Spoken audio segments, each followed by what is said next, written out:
welcome to this Friday, January the 19th edition of the Ringside Report. I am Ryan Young. Tony is out today. He might surprise and call us, but I haven't heard from him, so he is off as of right now for this Friday. I hope everyone has a great weekend. We'll get to that later, but of course, let's recap, set you up for what we got here on this Ringside Report for Friday, January the 19th. Let's start this thing off by Smackdown Live, of course. Kicking it off as we're just a couple of weeks away from the Royal Rumble. Show started off with the United States title tournament, the semifinals.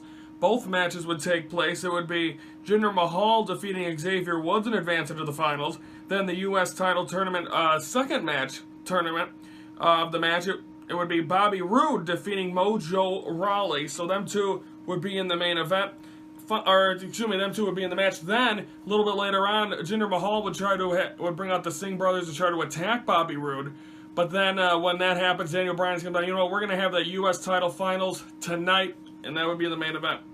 Charlotte, Becky Lynch, and Naomi lose to the Riot Squad, and then in their main event, for the WWE United States title, Bobby Roode defeats Jinder Mahal, and he is your new United States champion. I think I think that's great for him. I think either way you would have went with that would have been good, because if you look at it from a Jinder Mahal standpoint, he gets the title, that anti-American, have the U.S. title, could have done so many things with it. So I think that would have worked if he would have been the United States champion, but that wasn't the case. And they gave it to they gave it to Bobby Roode, who I think is just as big. I think that's going to catapult him probably sometime within this year to be in the world title picture. Now, I also think with that victory, with them all pushing this up, means that they're going to probably have a U.S. title match come at the Royal Rumble, which you got to think Dolph Ziggler maybe will come back and say, well, he wants his title shot, he deserves it, yada yada. So I think possibly you're going to get a chance to seeing Dolph Ziggler come back and get his opportunity to be United States champion again. So I think, personally, I think that's what's going to happen. I think that was what was up with the change there. We'll see if anything comes from that.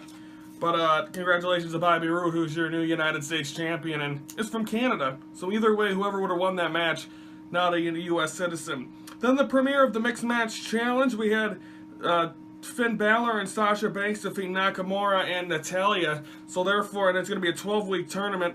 Balor and Sasha Banks get the victory. Therefore, they will move on and face the winner of, I believe, Miz and Asuka against someone. But they already have the match for next week. I believe these were pre-recorded. The Mixed Match Challenge was pre-recorded before the show, then 205 Live, or maybe it's not. I'm not sure how they did that. But anyway, that was the first week. It's pretty fast, goes quick. I think the stream was a little rough to begin with. It seems like they had about 130,000 views, people watching at its peak. So good job by WWE.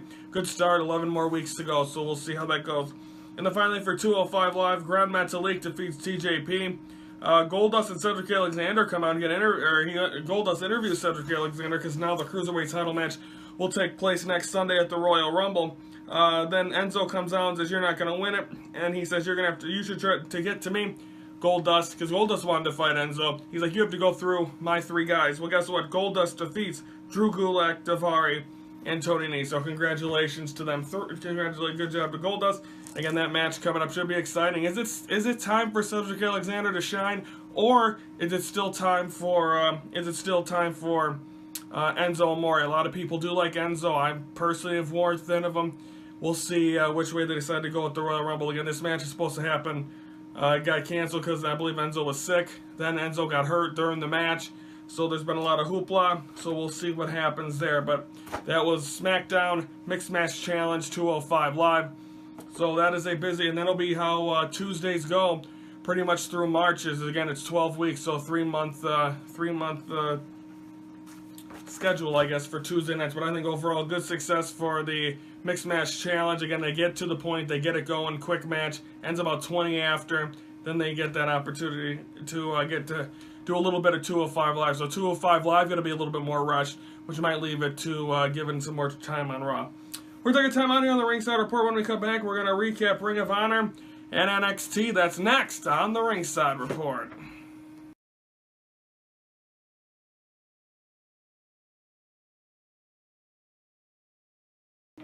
On this date, in 4 Royal Rumble winners, you had Hulk Hogan, Ric Flair, 91 and 92. Then you had Stone Cold Steve Austin in 1997 and Brock Lesnar in 2003. Of course, Hogan won back-to-back. He won it in 90 and 91. And then, of course, you had Ric Flair winning it, and I believe it was 90, or maybe that was 92. He won it, and then Ric Flair won it in 92, where he entered as number. I don't think he was number 3. Lasted pretty much the whole way, and a great job, a tremendous job by Ric Flair. And of course, that was the one until a couple of years ago that the Royal Rumble was for the WWF Championship. So, of course, a couple of years ago it was on the Roman Reigns had to defend his title and all that, and then Triple H ends up winning it, and then they have the match and yada yada. So I think, again, Ric Flair was able to win that one, and then of course 2003 was kind of the birth of the Beast, Brock Lesnar, which I believe he was a babyface for a time. Then of course he joined Paul Heyman, so you got all that. But so 4 Royal Rumble on the States, because of course pretty much all the end of January you get the same date doing the Royal Rumble. So interesting. Okay, now it's time to recap Ring of Honor and NXT. If I can get to the page. Ring of Honor, Jay Lethal gets a win over Will Ospreay. Kenny King gets a win over Brian Malones. The Addiction come out and say that they, of course it's the Addiction and Scorpio Sky, and they are now known as the SoCal Uncensored. But then Joe Koff comes out, who's like the GM and all that. He comes out and he talks about, he says, you know what, your contract's up. At the end of the year, we are not re-signing you. So on Final Battle 2018 will be your final show for Christopher Daniels and Kazarian. So you got to think within the next year that you're going to see those two probably have a nice little run. And it could be career for Christopher Daniels. I believe Kazarian's a little bit younger than him. So I think right there, hopefully we'll get a chance to see the Addiction or now the SoCal Uncensored get an opportunity to really have a nice run, close it out, and maybe even them three have a run at the 6-man tag team titles, which are currently being held by the Hung Bucks. So hopefully we'll get a good chance to see that. But I think he already had his world title run, so I'm not sure if they're going to do that. But I think maybe a nice run going through Final Battle 2018 and to see what can happen with the Addiction. And then finally, Dalton Castle and the boys get a win over the Kingdom. Of course, Dalton Castle, your reigning Ring of Honor World Champion. And of course, we brought it up before the next and our final pay-per-view we will cover for Ring of Honor will be on Friday, March the 9th. From Sam's Town Live in Las Vegas, Nevada, the 16th anniversary. So that'll be our final Ring of Honor pay-per-view we'll cover, because of course I don't think they do until after that, until summer. And of course our final show coming up on Friday, April the 13th. Now NXT, Sabatelli and Moss get a win over Heavy Machinery. Robert Strong gets a win over Fabian Arkner.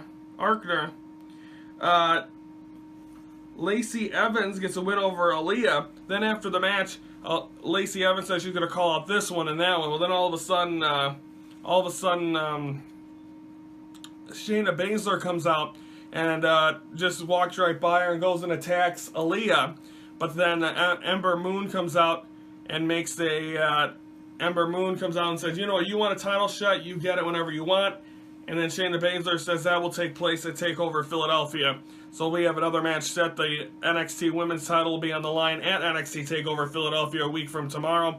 It'll be Shayna Baszler getting her opportunity against Ember Moon. And then finally, the number one contender Johnny Gargano comes on a great promo, pretty much saying it's his time to shine, it's his opportunity. He is going to be the next NXT champion. Of course, he will get that opportunity at TakeOver Philadelphia. And then finally, number one contender for the tag team titles, Authors of Pain defeat Street Profits. I'm a big fan of Street Profits. I think they are going to eventually down the line get a tag team title shot. Unfortunately, it's not right now. And so Authors of Pain will get an opportunity against the Undisputed Era, which is Kyle O'Reilly and Bobby Fish. So that should be exciting as well. So 3 matches are being announced right now, and I believe we're getting the King of Controversy as we speak here.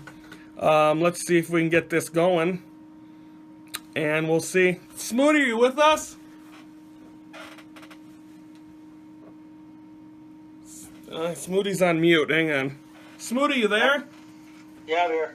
Okay, we're already through segment 2. Thanks for joining us, buddy. Oh, sorry. It's okay. NXT, we just finished Ring of Honor NXT, so me and you will chat in a minute. But that's that. We're going to take a time out on there on the Ringside Report. When we come back, it's time for the Ring of Honor. Or no, the Ringside Report moment number 13. The continuation of Steve Doris and Brandon James and 0.1% and Ringside Report. It's next on the Ringside Report.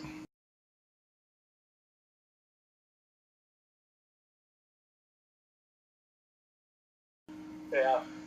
Smoothie, happy birthday.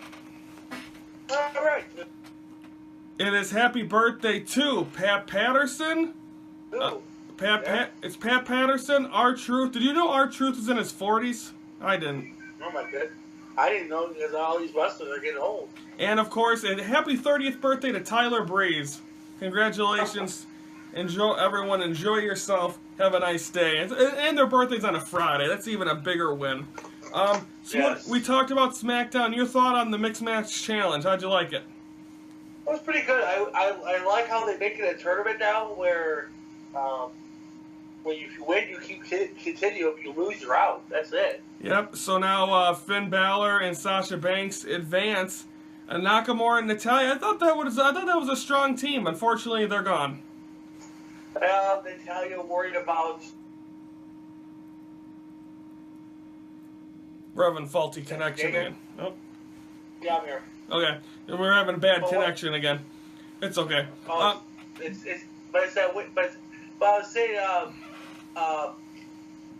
Smackdown, Bobby Roode, that was a weird United States Championship match. Now we got to figure out what's going to happen in the Rumble. Does Dolph Ziggler come back for the Rumble? I don't think so. He does. I think they're going to get a new shot because I don't know if Dolph Ziggler's going to. He might have a shot, but Seth for Samoa Joe and Paige. Both of them. On the Rumble. Both of them out with injury. Also, Kevin Nash is going to be out of Raw 25. He is injured. He can't make it on a plane. So we're missing one part of the NWO and the Outsiders. So that's unfortunate. What was it? Well, anyway, we're gonna before you say any more, Spoody, let's go to this. Okay, of course, last week Ringside Report moment number 14. It was the arm wrestling match that took place in the campground. We saw Brandon, we saw Doris get attacked by Brian Bennett and the family. Now it was the retaliation. It was the return of this. But Brian Bennett took in for Brandon. It was Brian Bennett against Steve Doris. And of course, I was banned. I wasn't supposed to be there. I took matters into my own hands. Take a look.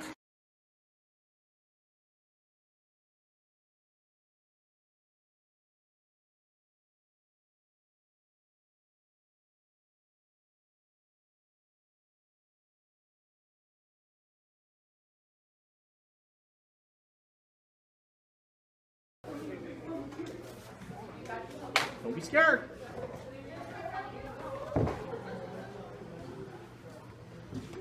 Come on. 30.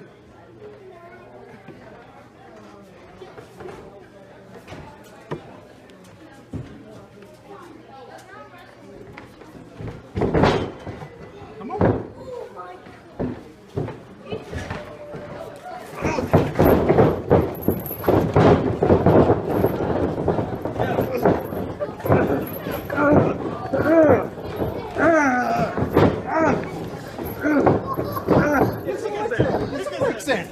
There we go. Alright,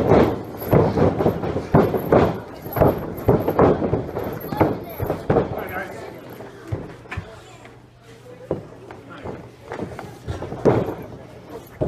Oh. What are you doing? Getting revenge, brother. Getting revenge, huh? Yeah. How about I plant this right between. Look. Yeah. Come on. This has nothing to do with you. Under me. How like this, huh? How about this?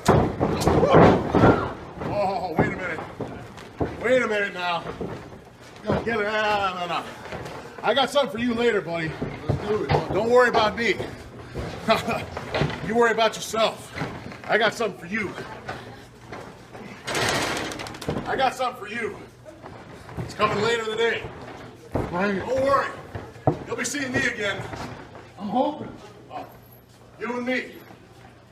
I got my mark on you. You saw right there was Ringside Report moment number 13. what a moment it was, as once again, finally, myself and Doris got the upper hand. We were able to take it to Mr. Brandon James and 0.1%. But then next week, it will be for all the marbles. It was myself versus Brandon at Wrestle Rage. The winner gets full control of Ringside Report, or 33.1%. So unbelievable. That'll be next week, next Friday, on the Ringside Report. So Tony, this was quite a rivalry that I had with 0.1%. That lasted a long time until. By the way, if Brandon loses that next week, 0.1% was done. Yeah, that was pretty much a disappointment for Brandon, because he expected to be 0.1% continuing for a long time, and then finally it led up to the controversy and everything. So it did. So everyone, that is that. That is. Anything else you got, Swinny, before we go for the weekend? I know, before we go for the... Oh, did he leave again? We talk about, these things about, violence in the world and everything. Yeah. And we were talking about this recently about the suicide thing, but pretty much thoughts and prayers to this football team. Yep. They lost their quarterback in a backup quarterback. He was supposed to be originally going to be the quarterback for next season, but now the guy's at the age of 21 with a self-gunshot. It's I don't know. Exactly. Thoughts and prayers go out to the family. Okay, folks. What's up? You got anything else? I'm just saying, don't take suicide thoughts. Just get some help, at least. Guys need help. Exactly. Talk to someone. It's better than losing your life. Folks, that's going to wrap it up for Ringside Report. Preview for Monday. We're going to recap Impact, preview Raw 25 from Brooklyn and the Manhattan Center. And, of course, we'll also be previewing Smackdown from the nation's capital in Washington, D.C. That'll wrap it up. Tony, have a good weekend. Don't do anything I wouldn't do. Yeah, we'll see you on Monday, my man. Actually, I'll be seeing you over the weekend, because me and you got to tape something that's going to happen over our final week of Ringside Report. Oh, I can't wait. Here So it comes. you're actually going to be in Studio One this weekend. Yeah, unfortunately, I've been with the goofball, the goo. Yeah, well, you guys will have fun. Anyway, that's it for us. Have a great weekend. For the King of Controversy, I'm Ryan Young. So thank you for watching the Ringside Report, your front row seat to all things wrestling.